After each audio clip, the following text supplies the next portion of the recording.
Welcome to the 5th episode of the Cashflow Connections podcast. The topic for today is value-add retail, specifically grocer-anchored value-add retail. Essentially, this strategy has become really popular over the last few decades. The idea is that people need to eat in all stages of the economic cycle. So if you invest in retail space where the anchor tenant is a grocery store, you're putting yourself in a position to succeed. The problem is, this has become a really competitive space. So one of the topics we're going to talk about today is how our guest is able to compete in a competitive market and really out-execute his competitors. We're also going to talk about the differences between purchasing a property in the $10 to $15 million range and how you can actually purchase properties in the $50+ million range. We're going to talk about how to identify a reliable property management company that's out of state, and we're going to go into some of the details of a purchase that they recently made in Hawaii, which is significantly different than some of the more common West Coast markets. So if you're interested in any of these topics, you're definitely going to learn something. Let's get straight to the interview. How's it going, everyone? Today, our guest is Jay Kerner, who's the president and CEO of U.S Realty Partners, which is a regional commercial real estate operating company and consulting firm focused on high-quality retail properties located in the Western United States. He has over 30 years of experience in the acquisition, operation, development, leasing, and management of retail, multifamily, office, and mixed-use properties. In addition, Jay is a licensed California real estate broker, general contractor, and FINRA member. He's also the author of Chasing Yield, an investor's guide to passive commercial real estate investments. And it's actually a great book. I've taken a look at it. So if you're interested, definitely check that book out. So Jay, thanks a lot for coming on the program today. Really happy to have you. Well, thank you so much, Hunter. Glad to be here, and thanks for including me. Yeah, absolutely. So before we jump into the nuts and bolts of the podcast today, which is about value add retail, tell us a little bit more about your background and when you first really were drawn to real estate as an investment vehicle. Well, so as far as background, as you mentioned in your intro, I've been in the commercial real estate business for over 30 years. I'm a UCLA graduate, and I actually had my first real estate related job during my senior year at UCLA, and I started. I got a part-time job working for a local real estate syndicator based in Brentwood. And at that point didn't know all that much about the business, just what I had learned through some coursework in school, and started doing some spreadsheets, and went from there to do a lot of other things for that group. And I was actually going to go to graduate school in 1985 when I graduated UCLA, and my employer at that time, who was a syndicator, talked me into spending a year with them, delaying going back to school, and they told me that they would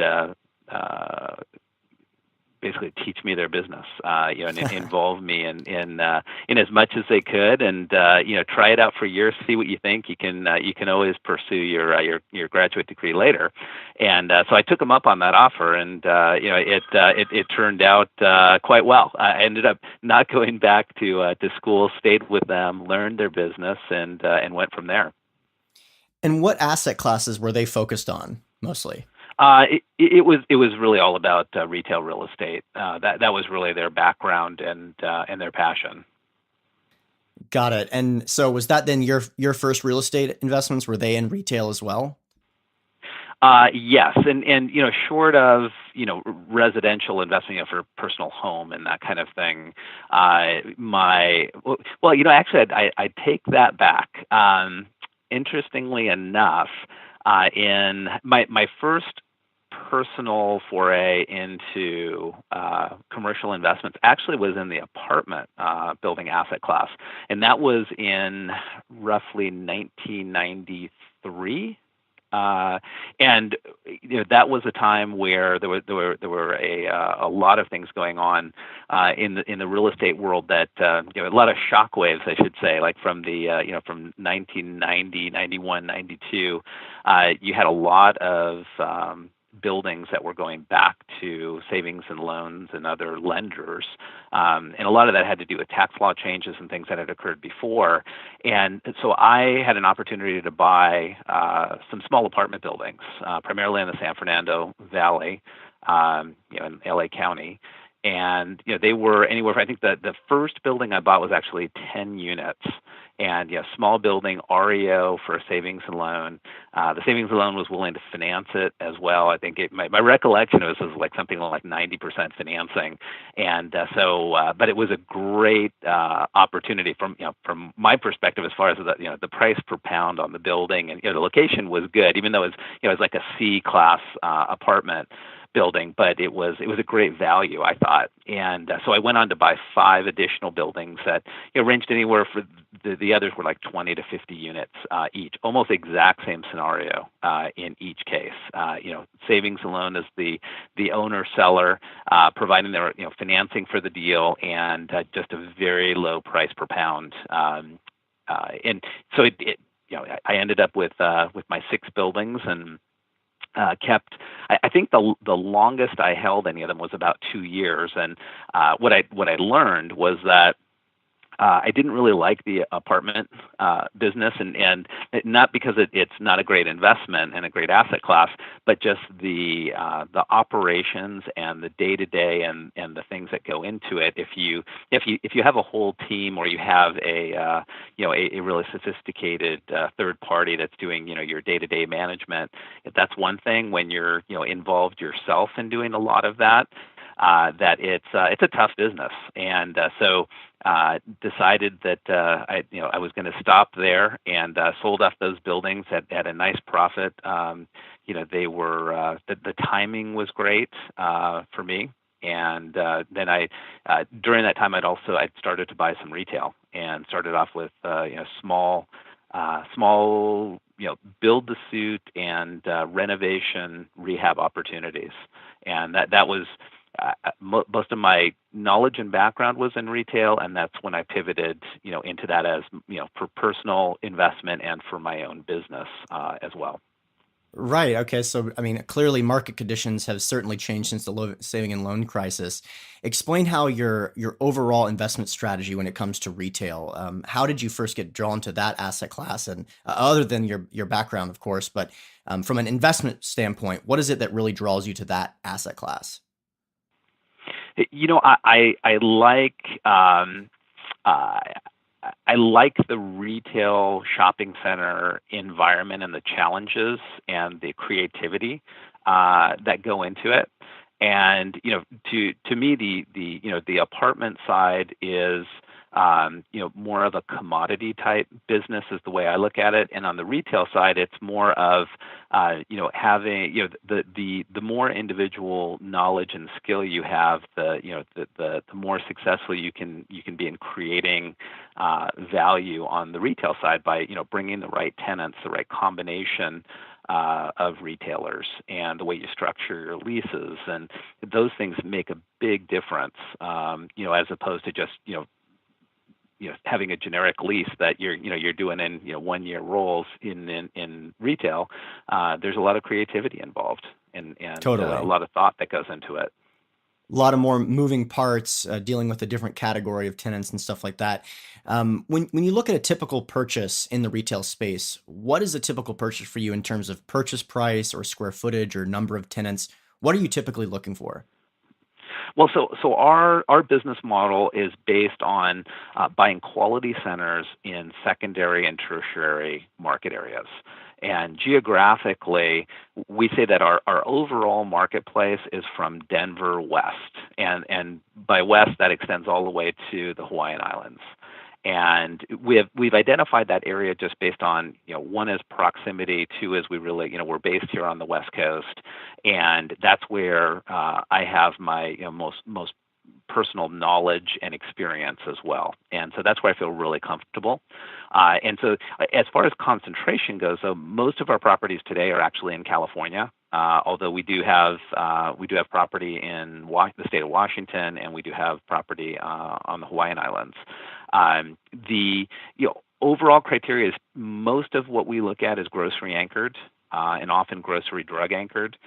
We're very comfortable with that, especially in this internet age that we're in and the changing retail environment. We still feel that the whole idea of daily needs, where it's more difficult to either more difficult or not really possible to get certain products over the internet, that's where we like to focus. And we like diversity within our tenant mix within a center. So we're not the buyers of a single tenant building. And typically not the buyers of, even if we have a great grocery store, if there's only 2 or 3 small shops with a big grocer, that's typically not our deal.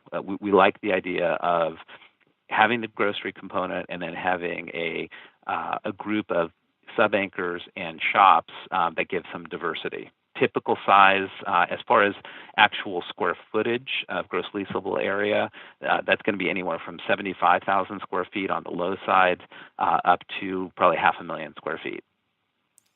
Got it. Okay. And so in the purchase price area, what range is that covering from the 75 to about 500,000?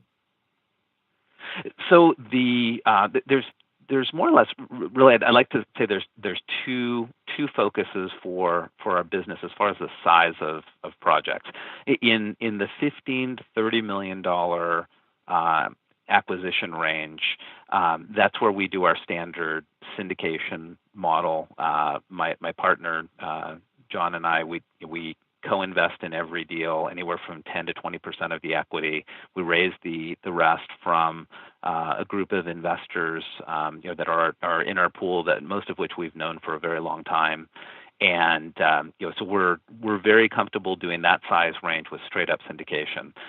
For larger deals, and so in the 30 million and up range, and this could be up to probably about $150 million, that we have a relationship that we've developed with an institutional partner, where we have essentially a 75-25 equity participation with them. So we're able to do our same syndication model that we do for the smaller projects alongside our institutional partners. So we're pari passu, so that our money is invested at the same, our money and our investors' money is invested at the same level as our institutional partner. So we're side by side.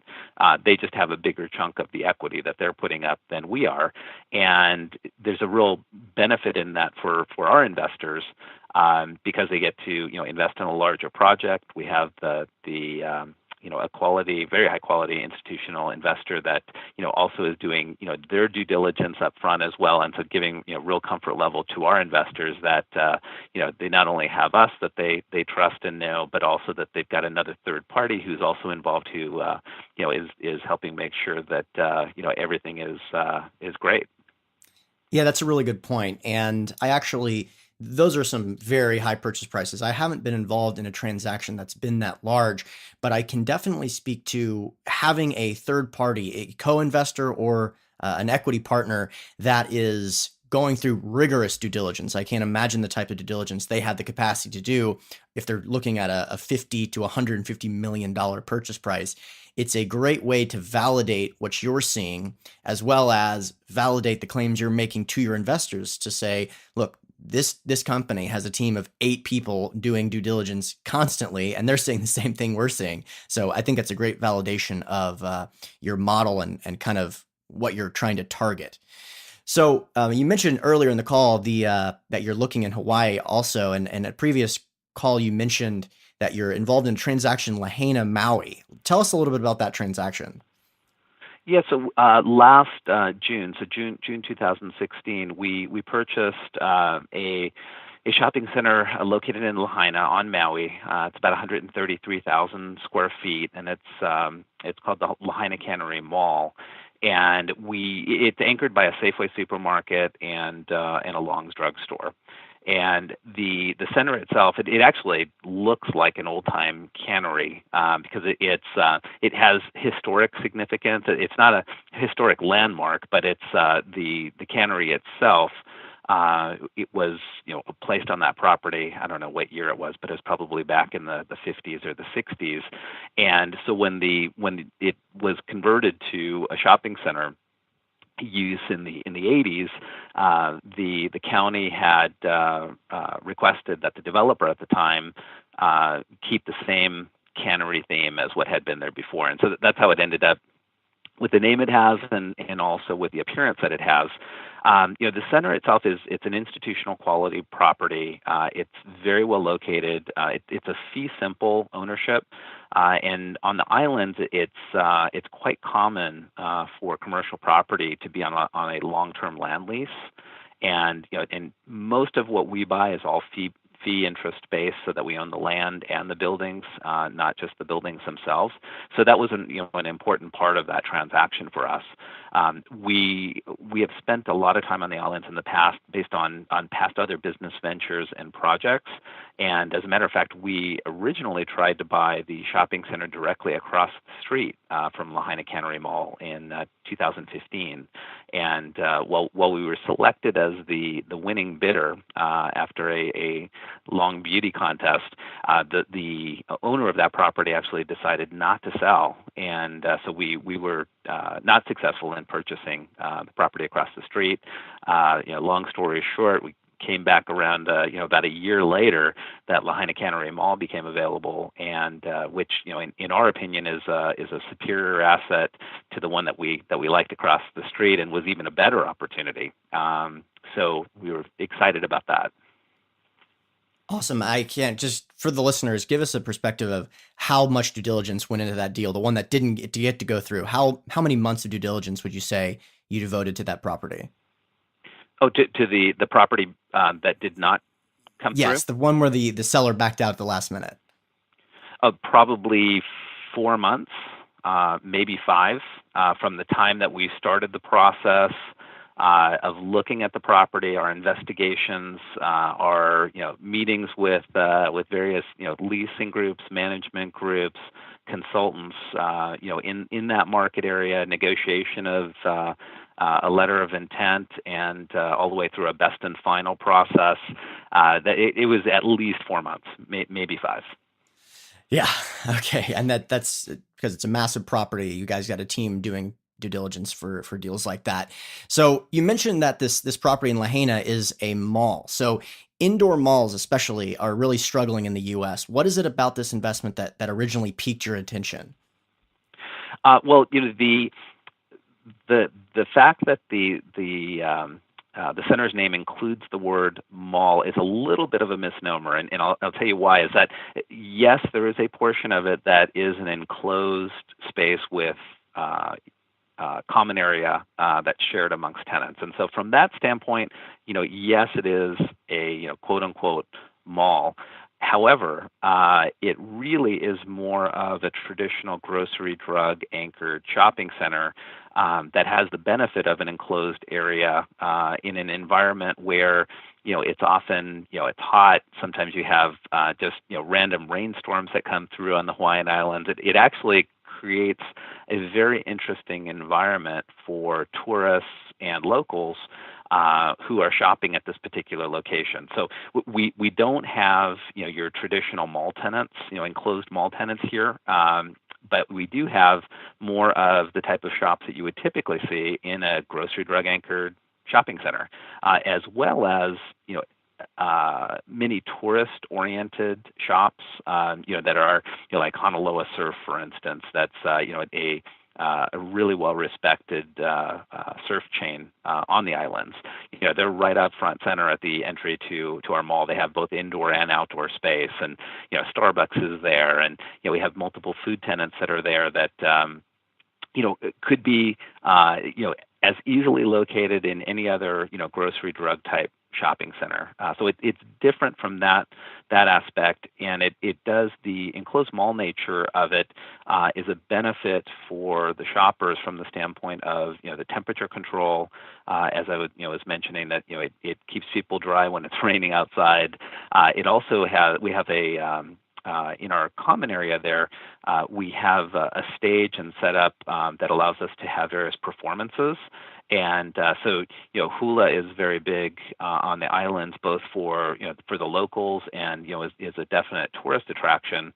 And so we offer hula shows during the week that are and for the most part it's we focus on the kids version of the hula dancing. So it's younger kids under 18 that are doing these hula demonstrations, and so we get pretty decent sized crowds that come in. There's no charge. People can come in, have something to eat, do a little shopping, and we're right near all of the resorts in West Maui. So it's a really well known location right on the highway. I got to be honest, that's one of the value add strategies I have not considered for any of my properties, which is a free hula show. So maybe I can start doing that for some of them. So how did you originally source this deal? Being that you don't live on the islands, obviously. How did you source this opportunity? Well, the brokerage team that was responsible for marketing the property, we've got a great relationship with. We've bought other projects through them in the past, and they knew that we had had taken a run at other retail assets on Maui. And so we were definitely on their list, and they were comfortable with our performance in the past on other projects. And remarkably, the owner of that particular asset was a group out of San Diego, an institutional owner that we had also bought another property from in Northern California about 2 years prior. And so they were very familiar with us as well. So it gave us a bit of a leg up, having had the opportunity to purchase from this seller before, so that they had comfort in our ability to get things done and how we operate. The interesting thing here is that we were not the first group that was chosen for the purchase. And we were, for I think a number of reasons. One was we were not the high bidder. We very rarely are. We're typically in the final group, but we're usually at the bottom of the final group in. If it's a fully marketed property where there's a broker who has sent it out to the investment world, and there's maybe 5 to 20 people who have made offers. We're on an asset we're really interested in. We always use our best efforts to get into that final group, as long as the pricing is within, our parameters. And we like to basically hang around the hoop, we call it, which is, wait for one of the groups that might have a higher price or might have, a shorter due diligence period or, a quicker close for them to, hiccup and not be able to perform.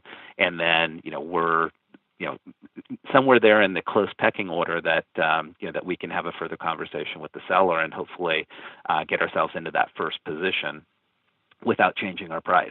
And that's exactly what happened here.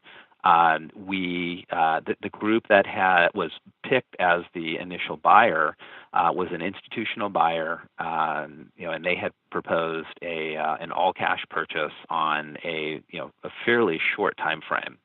And it ended up that that group did not perform, and the seller had to make a decision. Well, were they going to go back out to the marketplace? Were they going to entertain some of the offers from other folks like us who were at a lower price?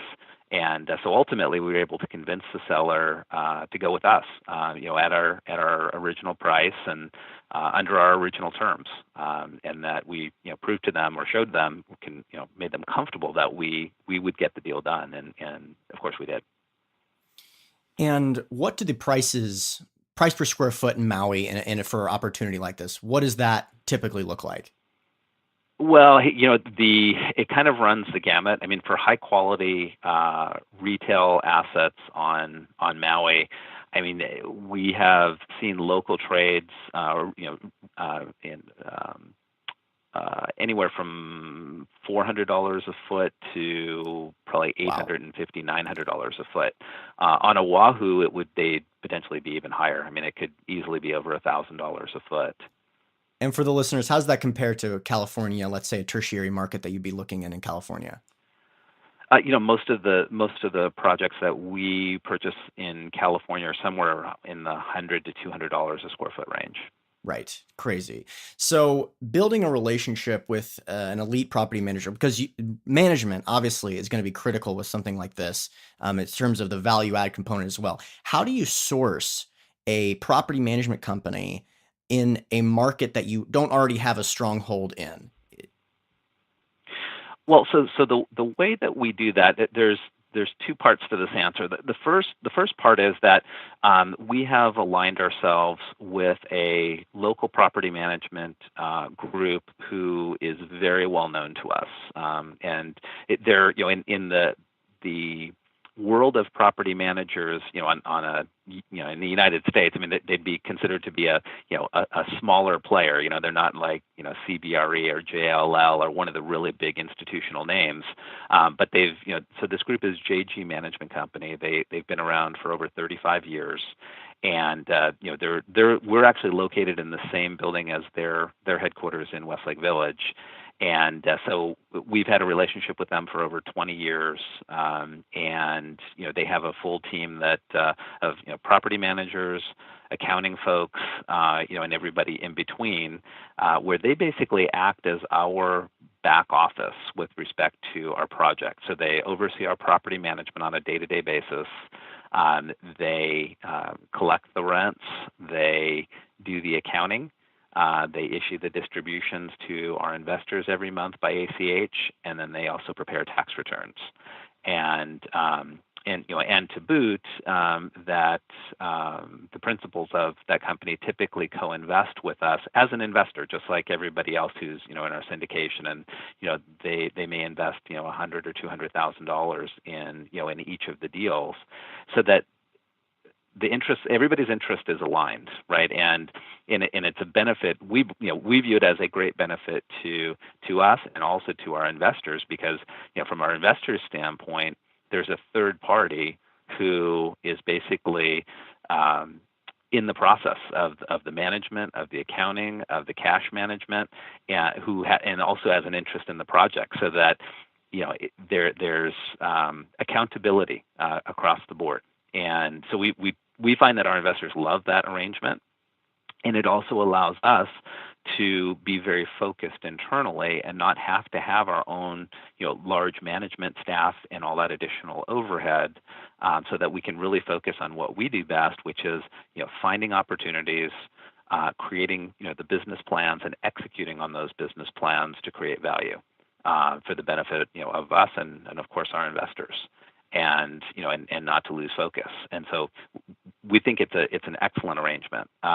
So to your question of, okay, well, if you're buying a property that is at a location that is far from your office, how do you deal with that? Well, in the case of the Lahaina Cannery, for instance, so we interviewed multiple management groups on the islands, and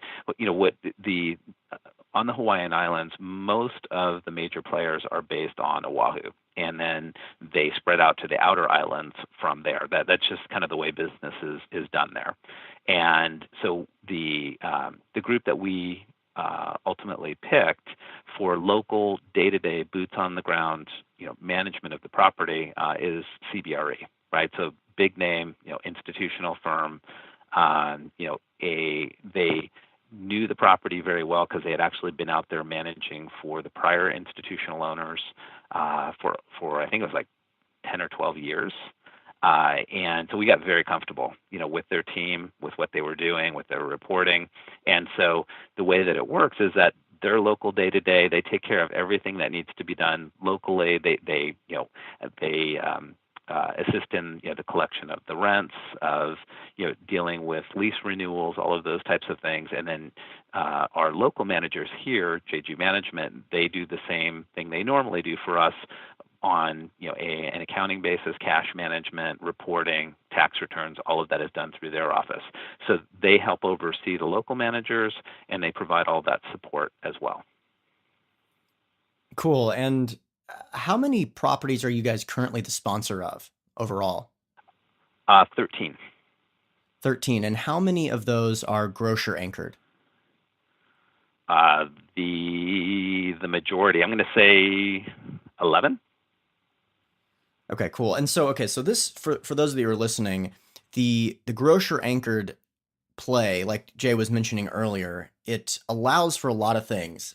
Most importantly, that it's very difficult to eat the grocer anchored space via the internet. Software has been a challenge to try to take over this market for decades, and it's very challenging because the profit margins are very thin, and getting the grocery to someone's house is challenging from the time component because it's a perishable good.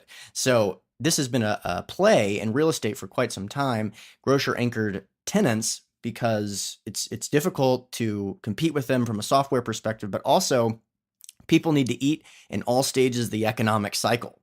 So that sounds good on paper, but because of the fact that that's kind of like a common sense thing, how are you able to compete with so many groups that are pursuing that strategy? And I don't mean necessarily on the buy. You kind of touched on the buy earlier, but on the value add component. How are you able to execute better than a lot of the competitors out there?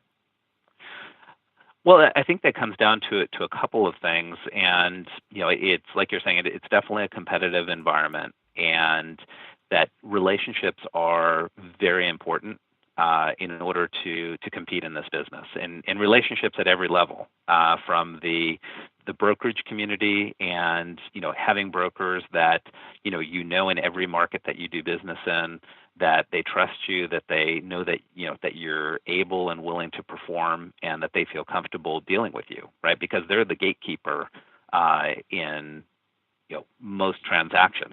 Ultimately they don't make the ultimate decision as far as the owner of the property picking a group to buy their project, but they have a lot of influence.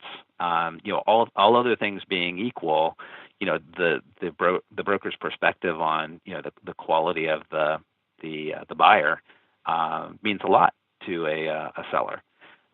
So that's one aspect. Two is that some of the projects that we buy are off market, so they're not fully marketed, and in those cases they're typically brought to us by a broker who just happens to know the seller, or just happens to know it's available, or it was a property that was marketed the year before and it failed to sell, for whatever reason, and it wasn't put back on the market, and that a broker knows that, hey, this owner did want to sell, they just weren't successful, and they just didn't want to go through the process again, but I think they might be interested in making a one-off deal with you, that type of thing. And then the other piece of it, and also knowing a lot of the owners of property, especially institutional type owners, that part of their ongoing business is acquiring new assets, but also disposing of assets that they've had for a long period of time, where it's either they're moving on to different market areas, that they've held an asset, let's say, for 10 years, and they've that their typical program might be, hey, well, after a 10-year hold, that we're typically looking to roll that cash to something else, recognize the gain, move on to something else. So, having relationships in that institutional world is also really helpful. The other piece of it is on the tenant side of the business, and having relationships, with the real estate directors and senior folks at chain tenants, whether it be a grocer or a drugstore, or a Supercuts, or whoever it happens to be, that a lot of times you can create value and do things that others may not be able to accomplish because they don't have necessarily those relationships. And so case in point would be where, let's say in the case of a marketed property, right, where you have a bunch of competitors, many of which are sophisticated and have ability to buy a given asset. And we've had situations where we have a grocery anchored property, in one of the market areas that we would target, secondary or tertiary market area, where that grocer maybe they have 2 or 3 years left on their current term under their lease, right? And that they have maybe a bunch of options to renew, but the only certainty is the current amount of term they have left on their primary lease, right? They may or may not exercise an option when that's over. And so it creates uncertainty, right? So from a buyer's perspective, one is the financing becomes more difficult because if you're getting a 5 or 10 year loan, that lender is going to look at that lease and say, hey, well, your main tenant here, who's the driver of business to your other tenants at the center, they might leave in 2 or 3 years when their lease is over. How do we know they're going to stay? Right? And so we have had cases where we've actually gone to the grocery or other anchor tenant during our escrow period, negotiated an extension of their lease, typically in the early exercise of one of their options to renew during that period, so that at the time we close escrow, that instead of 2 or 3 years of term, that they have 7 or 8 or 10 or 15 years based upon that renegotiation during the escrow period prior to the close. So it changes the playing field. We might be able to pay a little bit more because we did that, because we created value, and we created the value before we even owned the property. So with these value add strategies, have you guys ever lost money in a real estate transaction? We have not. And the environment is let me back up for a minute. So U.S. Realty Partners as an entity started in January of 2012. So from a timing standpoint, we've been in a market that has a lot of upside, and that with pretty controlled downside. So we've been performing exceptionally well, and exceeding even what we had anticipated on many of our business plans.